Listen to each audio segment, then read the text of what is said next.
Dans la somptueuse boutique Louis Vuitton, où le luxe murmure à chaque coin, un Vespa 310cc au design personnalisé trône fièrement. Ses motifs monogrammés captent la lumière, mais une ombre plane sur son histoire.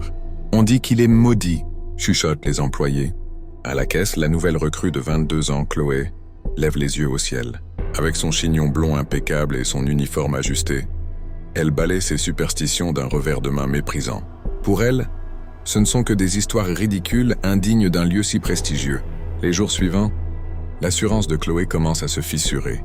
Des événements inexplicables perturbent le calme de la boutique. Les lumières scintillent violemment chaque fois que quelqu'un s'approche du Vespa. Des boîtes à chapeaux et des sacs précieux chutent des étagères sans raison apparente. Toujours lorsque la jeune caissière passe à proximité, ses collègues l'évitent, murmurant que la malédiction s'est trouvé une nouvelle cible.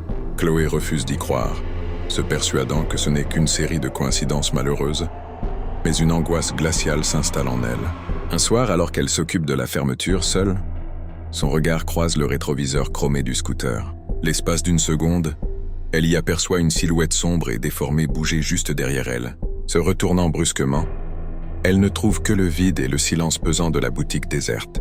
La terreur atteint son paroxysme une nuit, lors d'un inventaire tardif, alors que Chloé, tremblante, vérifie les stocks dans l'obscurité quasi totale. Un bruit sec la fait sursauter. Le phare du Vespa s'allume subitement, projetant un faisceau aveuglant qui sculpte son visage figé par l'effroi. Elle est seule, piégée dans la lumière spectrale de l'engin, son cœur battant à tout rompre contre ses côtes. Le ronronnement subtil d'un moteur qui n'est pas en marche emplit l'air, et une voix, un murmure séduisant et glacé, résonne dans son esprit, lui promettant tout ce qu'elle a toujours désiré. L'arrogance de Chloé s'est évanouie, remplacée par une fascination morbide. Le Vespa n'est plus un simple objet, mais une entité qui lui parle de pouvoir, de richesse et de luxure. Elle passe désormais ses journées à le contempler, à le lustrer, obsédée par les promesses chuchotées dans son esprit.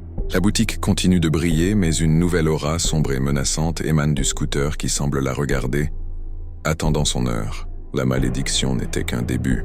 Que se passera-t-il lorsque Chloé cédera complètement à son emprise? La suite dans la partie 2.